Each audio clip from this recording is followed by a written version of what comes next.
tutandikire ku nsonga ya Pastor Senfuma. Bali ku kikati. Pastor Senfuma omukyala mugezi nnyo. Omukyala Favour Senfuma yayise omuwala eyali omukulu. Wamuyita ne bamusibira awo. Omukazi ng'alina abantu awo alina ne lawyer bamuyita simanyi Brenda asiimwe mukaawu muzibu n'omugala sayininga wano tukuwadde kino tekino n'abagaba ne munindeko ndeete baganda bange ne bagaana teekako wano mukono likazi lyatu ne lita ne liteekako ligenda ofuluma nga bamuwadde poloti bbiri eri tebulimu na miliyoni 5 bamugala sayininga wano abagaba ne mulinda kompyuta baga nedda kankuba ku simu nedda lujja taata we yafa biliyoniya ayina ettaka ekibuli ayina mu national housing wa bupoloti babawadde yiri eri oyise Luwero n'ogenda eyo terina kuwa miliyoni meka obwo lujja bano be twali tulowooza nti balokole tebakyali oyo mukazi Favour Senfuma alaze omululu n'aswaza UCC kyenneewuunya be basumba ba Bone Senfuma mukuye baani abatafudde ba Pastor Senfuma ba Bishop Lwere ba Apostle Tumwine bakayuwa ku mulango omwana gwe yakuba teri musumba yavuddeyo bonna bati omukazi anti muvandimwe anti mama abavandimwe bawano anti baba bakimanyi wano walaba omusumba yagamba tajjukira lunaku kusulawo nga talina AK47 gwoloza kayiwa tatya AK47 wadayogera ne Katonda ono muvandimwe era akyewanira muze ndi temunyaki mujja kunkola so omwana mbamuwadde ku gunpoint abalala olwo babakoze batya ate kati bakwatako kyafa lawyer we yamugambye ono Brenda asiimwe anti kati ono ye mukulu yakiikiridde bali nga balinga batamanyi mateeka anti kati bapapa mwe mwayamba ne muleeta story abantu baali tebamanyi nti ewa Senfuma wasobola okubaayo ku njiri gye yali abuulira mukazi we Favour n'aba mwagazi wa bintu ebingi ng'ekyo lujja bw'ozaalanga abaana bakulize mu ddiini gy'otegeera bwe kuba bulokole teekako TV mugayi tuula wano bagende mu ezo kanisa nga bakoze bati era tutuuse okutwala abaana mu watoto kubanga omanyi oli omuzungu ate agenda kubbako ki because these people si bategeera omukazi omusajja aleka ebyapa 74 amayumba mu national housing ennyumba gy'alina estate number buli kimu ate nga teyabba bamuwanga bwe omukazi n'atafa nayo waliwo omuwala abeera UK yagambye bamuyita Rita nti Favour Senfuma alinga agamba ti taata waffe sipamu ezaazaala ffe zanjawulo ne sipamu ezaazaala abaana be baganda baffe kwegamba alinga alaga ye ono Favour Senfuma abaana be yazaala sipamu ezava mu Senfuma zaali special bali birerya mugenkuba waliwo bagamba nti Favour ayina ebintu bingi bye baguze n'omwami muganda wange kimuwa enkizo okubeera nga era bano abaana bagamba tuleete ebintu byonna mu pool otulage bye muguze ne taata tugambe nti kino ekizimbe kibalirwamu miliyoni 2 100 kikyo 100 ky'abaana kati kuguno omugabo era gw'abaana naawe namwanda otwalako otegere kye ngamba naye lwakubanga bano si balokole oyo mukazi sikiwa nti mulokole yali mu church kati anti yali yaddira n'ekkanisa gotamanyi info twafunye info bawe we yafa naddira abasumba abaaliko bawe yalekako ku board of trustee n'abagoba n'ateekako ababe abantu osobola bala ku katuuti nga baagwa dda munnange lujja nze teri bandaza akantu pasito bawe Nigeria nga gisaamu abakazi empale ku kituuti n'abasiiga oiro wansi mbu mwegende nze nagambye olaba mutebire bamuleese oli n'awanika emikono n'asaba okumala eddakiika 2 nenga ogenda okuddako twagala nnyumba wano tetuvaawo ate mwe abalokole abaana kyekiddako olwo anti kakati omwana we yavuddeyo n'agamba kati bali tebaategedde ono omwana tasobola kusayiningira baganda be bali abaganda be si bamayina bali baganda be ne babigaana obisayininga kubanga naye yabannyonnyodde embeera eyabaddewo ate oli omukazi alina ssente asobola n'okukwata looya w'abana abaana n'amuliisa lwaki gwe tannakuliisa ng'enjiri okyagikuba muganda wange Museveni yalema kundiisa kuvuma Bobby nga nzira mu ebyo naawe ffe tulina destination famire ya omugenzi Pastor Senfuma era bisenge esirise ate mwe bakaya abatalina ba Luganda mwaboogera anti Senfuma ffe yafuuka kitaffe mwoyo Senfuma yajja ku university ffe singa sirimu yatutta dda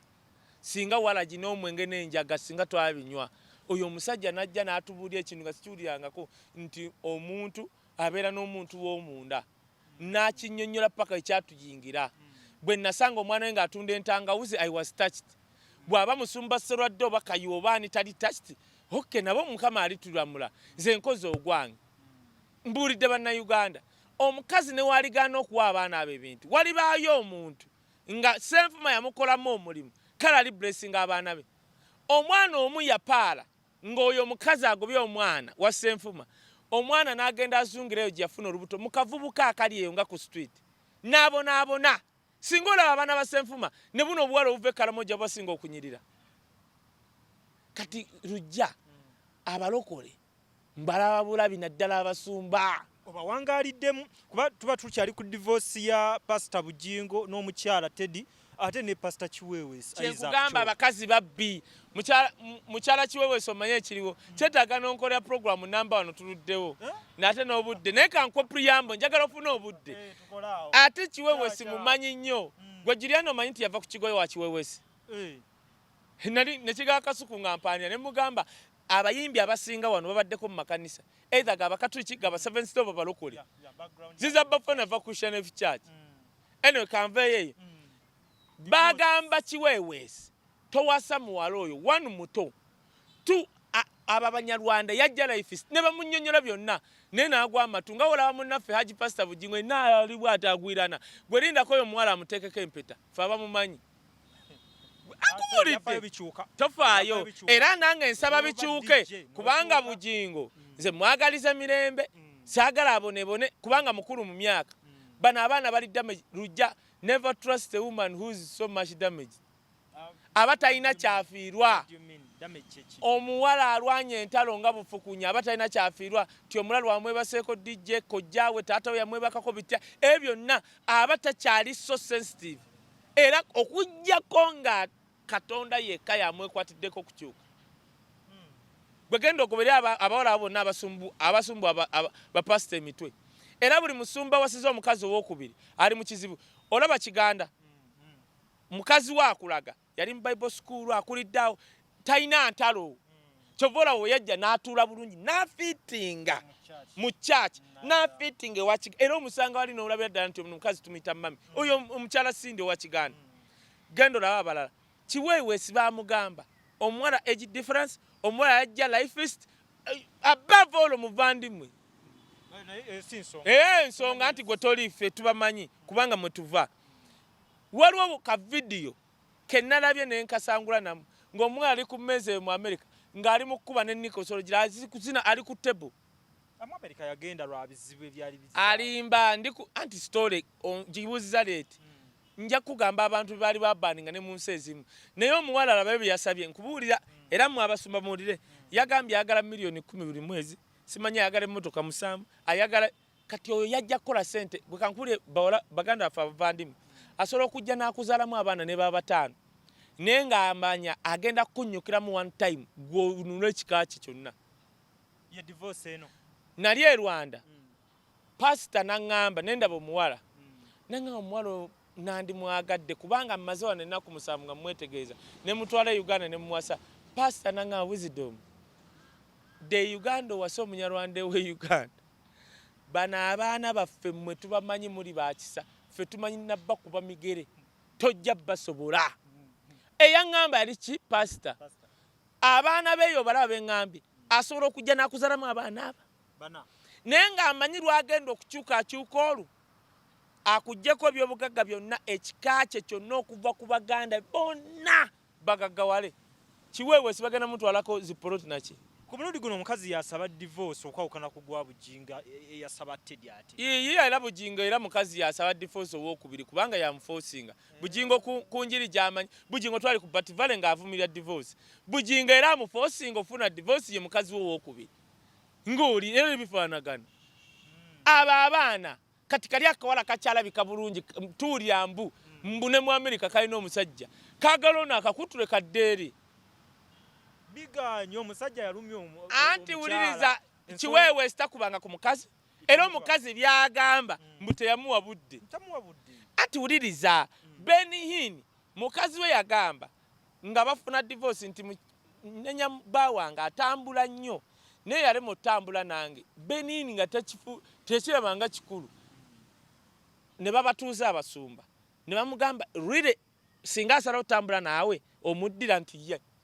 era ne baddingana bali they are good in marriage ne baddamu ne bakuba n'embaga oyo omukazi wagamba nti Kiwewesi tamuwabudde njagala Kayi wa mutuuza amugambe waabukuwa oddamu n'ofumba toyagala divorce ajja kuganjagala kati yesiba ku kyabudde kuba talina reason enenya Kiwewesi nti nno yamukuba oba yali amumye ssente oba ki yoli abawala ndabula abasumba mu abatali ba generation yamu nammwe abavubuka bwe mujjanga waffe okulumba naddala abavandimwe jangu wesibyezi akubaza omubaza naye kyaki tekyaswalirako ddala kati kigambo gwe mulembe Katonda agenda kujjawo omulembe ogwo omufaleeta omula oguli spiritually founded kwabasumba betugamba nti munnaye ekyobufumbo bwe batugatta era bye batugumiza anti Katonda ekkanisa y'abalokola ali mugikola mu revival ayanisa ababbi guno omulembe eyanisa abasiba mu set house be bakuumise emmundu Katonda atacyabakuuma eyanisa abayiwa oiro mu mbugo eyanisa abo kati ogwo mulembe Katonda agenda kunyenya ekkanisa y'abalokole mu Uganda emyaka ng'egyo oba egyo olaba omulembe ogenda okuddawo togenda nagutegeera nga bwe twafuna waliwo omulembe ogwajja abasiraamu ne balokoka bangi ekkanisa n'enywera Katonda ayina abantu ayina abasumba abanywedde lwakubanga bano abafu be basinga okuba mu mawulire waliwo obufumbo obunywedde bamaiko kyaze bonna gye bali lwere yawasa mukazi we mu Bungereza ne agenda ku lyato lya Queen oyo Bishop Lwere lwaki tayawukana na mukazi we abasumba bangi nnyo mwatta obufumbo bwawe nga bwakabi Apostle Alex Mitala yawasa mukazi we mu bwavu n'addamu n'amukuba embaga nga waliwo ne pikipiki bweziti nga bakuze bali tik gende waserwadda ne Kiwewesi yakola embaga y'ebyafaayo anti nkugambye Kiwewesi problem ye bwe yafuna sente omuvandimwe najja bane yateeka sente mu mbaga anti nkugamba abaserwadde abawasa bakazi bawe mu bwavu bagawalidde nabo bakayiwa ba Jackson ne bana abaana bwe mubanga mugenda ofumbirwa baza nti ono wisdom jango ndabule kono omuvandimwe munno mutunde bwe nti mazo muganda wange bw'ogulanga poloti soko zikweke oba zigabira abaana bo ng'okyali mulamu aba abavandimwe asobola okujja n'akuzalamu abaana bana naye ng'abaloku wokuna wagenda okwawukana naawe nga takwagalangako balinga Banigeria Omunigeria ajja wano Uganda n'akwana oyo mwana nga Fatia ne bazala baana naye nga kalice yaabwe bagamba n'owasa abawala 10 olina okukomawo mu Nigeria n'oba n'omukazi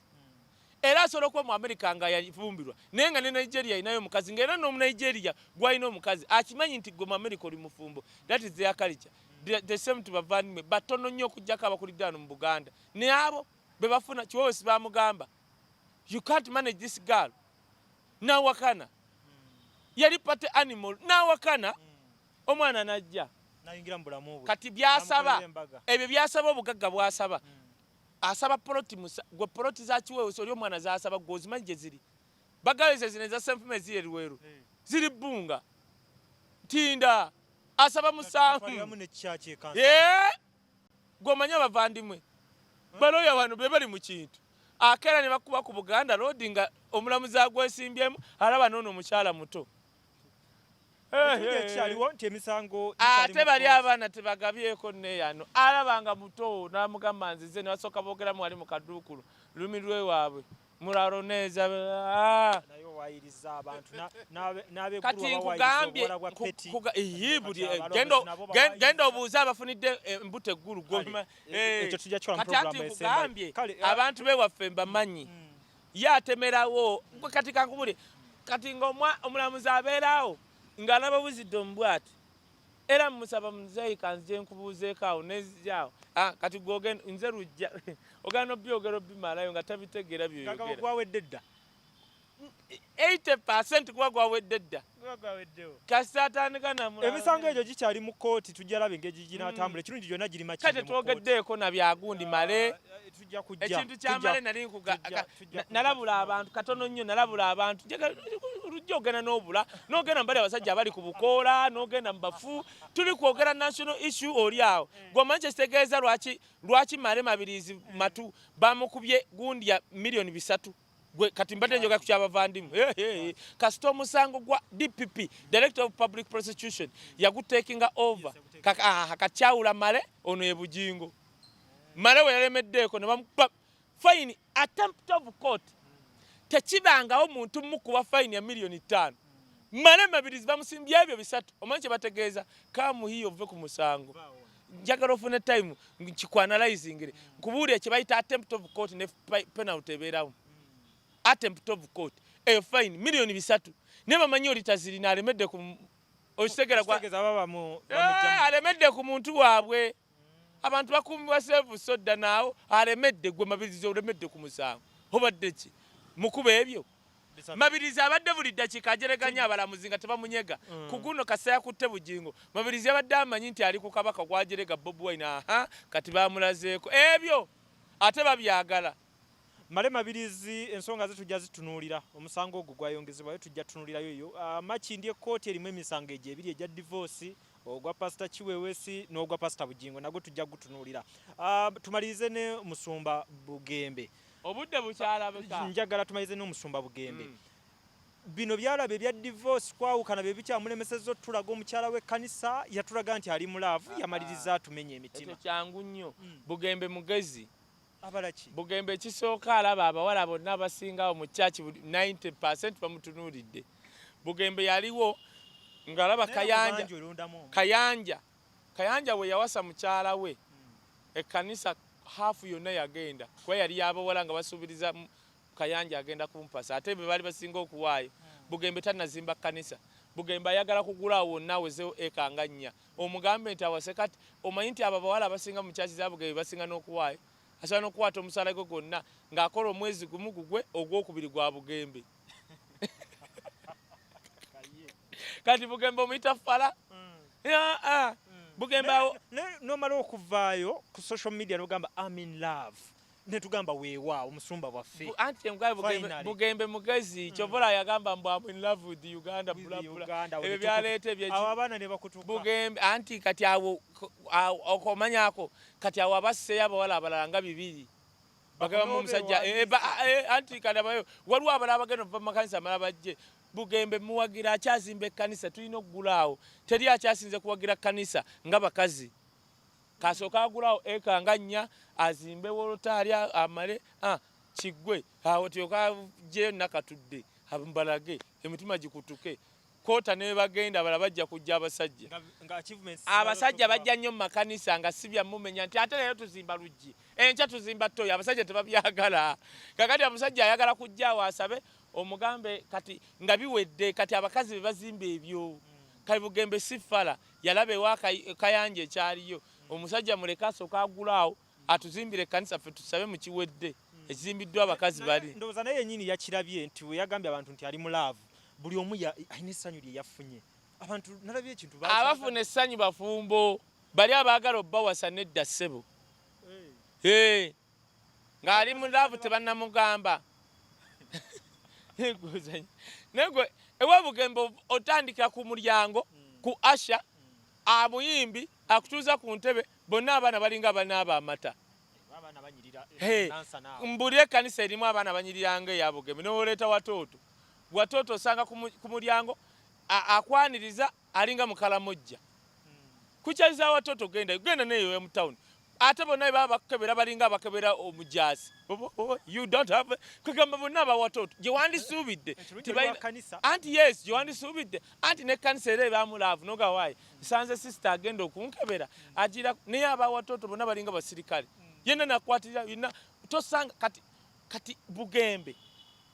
oli omuwala akulembera n'ettendo akuleeta oyingira mu mwoyo oba okyakanudde agaaso nakanulira bwati nti naye toswala kunudda mu mwoyo naye tubalize nakano ye musumba akikola atya mu bawala abo abalungi nasigala nga musumba ojja musanga nga kati alinayo omuntu gwe yalaba edda nga Justin Nabbosa yalinayo omwami nga yamulaba dda emikolo we bali mu courtship kati Bugembe ojja musanga alina omuntu we oba yamuzzayo kusoma Bible school byebyo nga si bya anti kati Bugembe yabonaabona nnyo kati obugumikiza alina bungi talinga ffe kati Bugembe mu kubonaabonako omanyi buli muntu Katonda amuwa ekisa kati ojja kusanga mu kubonaabona kwa Bugembe Mukama yamuweramu ekisa ky'obugumiikiriza Bugembe asobola tutwala emyaka egi nga tannayo yakubya Bugembe mwana Bugembe musinga obukulu oba mu myaka 32 musinga obukulu nze nali manyi oba 3 yiwomeka ye Bugembe tali mu 36 ali mu 36 naye akuliridde nga talaga alinga wa 23 ajja kugenda Scout line nga tuli mwana wali Nenga musumba wange Bugembe nkubuuzaako taata. Olw'embeera y'obudde nga mugiraba tugenda kwanga tukoma wano. Wisdom tujja kweyongerayo. Mu mboozi ez'enjawulo kyacho gitegeera nnyo. Nze kyensaba bannanga abantu mwenna abakola mu page, Facebook page abandaba ku lujja wano. Facebook page yange eri Kaye Wisdom. Official kyavaako. Kaye Wisdom. Waliwo ze baagala okugatta just eri YouTube channel Kaye Wisdom official. Naye woogenda ku page kubanga waliwo page zenalayo ze babbirako abantu. Bambi nyamba ennamba eri ku page zange n'osanga endala eriko ennamba 0701 49 40 39. Ennamba ngikozesa ku WhatsApp n'oba oyagala kumpa inform oba bitya nze nasooka okwogera ku byamafuta ebyo nga ne mainstream media tekuba nti neri waliyo okwekalakaasa. So tebakubba nti nyina kyensonda simanyi Wisdom asonda ssente bambi nkwegayidde bajja kubba ti on risk. Yekyo sebo. Okay, so ye Wisdom Kaye mutabani w'omulaalo essaawa eno erinnya eryamweyongeddeko nti amwogerako mu mbeera nga talina bwino adduka misinde. Ekyo nakyo bwekiri. Era nja kulaga olupapula wetunadda. Era njagala okugamba oyo atunanga akandolindoli. Mutabani wa yadduse mutabani wa Sempe omanyi kati waliwo ebituuka nga kati abasiru ngaabo inabbanyigamu. Mutabani wa Katende yawandise ebbaluwa kye bayita demand note. Nakkiriza okulaga 1 visa ziyansaba nenzikiriza 2 okulaga academic papers zange yangamba wemba nasoma. Naye omusajja yagira bwati nawe tabwati nga sister atabayira we kamugambe Edminion nonkusaba kola ekintu eki genda emakindi wetondere sister wange. Nze nsobola butakira bako ebyo wewanika nawulidde mbuwizidde omumbu yalagidde mbu embassy ya Sweden mu Uganda mbwegenda kunkwata mbu namuvuma bitya whatever ebyo byonna weekwata ku bisubi. Sister wange bw'anaakuteeka emakindi ne wabasale tajja kujja. Tukomyawo nnyini. Wisdom Kaye tujja mweyongeza ensonga za Judith babiri ezikyaliwo azimanyi nnyo tujja zifuna. N'ebisinga ku ebyo nze lujja Katonda batukuumire paka ate program enaddako. So njagala oyongere okukubira Abannayuganda ekifaananyi ku onyikize ekintu oba omugaso gwa biodigest eno ddala Omunnayuganda ali yayongera omumanya engeri gy'emuyambamu. Kakati biodigester eyina emigaso mingi. Eyina emigaso mingi nnyo okusinziira ku eri gundi yaffe enkadde. Omugaso ogusooka biodigester ya layisi. Okusinziira ku eri gundi yaffe enkadde bayo ya layisi nnyo bakasitoma betukoleddeko ekyo bakiweerako obujulizi n'abalala batukubiddeko bakiweerako obujulizi ya layisi nnyo okusinziira ku eri yaffe enkadde. Ekyokulala etwala ennaku ntono nnyo okuggwa ejja kutwalira ennaku wakati w'olumu n'ennaku 3 ebeera emaze okukola ki okuinstallinga wano nga ekisigadde mpozi kutambuza pipe drainage tumuyita drainage work kutambuza pipe okuva mu nju paka ku system wano naye nga ogiinstallingawo kikutwalira ennaku ntono nnyo. Ekyokulala naddala bannaffe abali awafunda n'abo bennyininyini abali awagazi lwansonga nti tegendako kisiraabu kino eno kyewalabanga oluusi kiriko fuuti zaakyo 15 ku 2 kiba kisse space nnene nnyo. So ekirungi kya biodigester tugenda kuzzaawo ettaka lyawo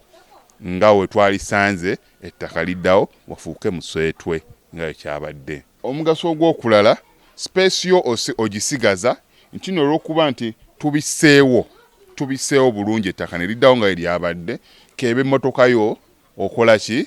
ogiyingiza n'ogipaakingako kungulu. Ekitali ku eri gundi yaffe nti twateekangako kisiraabu nga gundi ekifo ekyo kiba kikoze eki maybe okyolezaako naye wano eno obiseewo bulungi ettaka peva zo zigendako omuddo gw'ogusimbako pasikalamu gwenjogerako sisitemu ng'eri eyo bali bajja babuuza gundi yo eririddawa naye ng'eri wansi eyo waliko pasikalamu oluusi oyo opaakinga nako emmotoka yo. Ekyokunuunwamu ekyo okunuunwamu tenuunwamu tukiyita no emptying tetunuunamu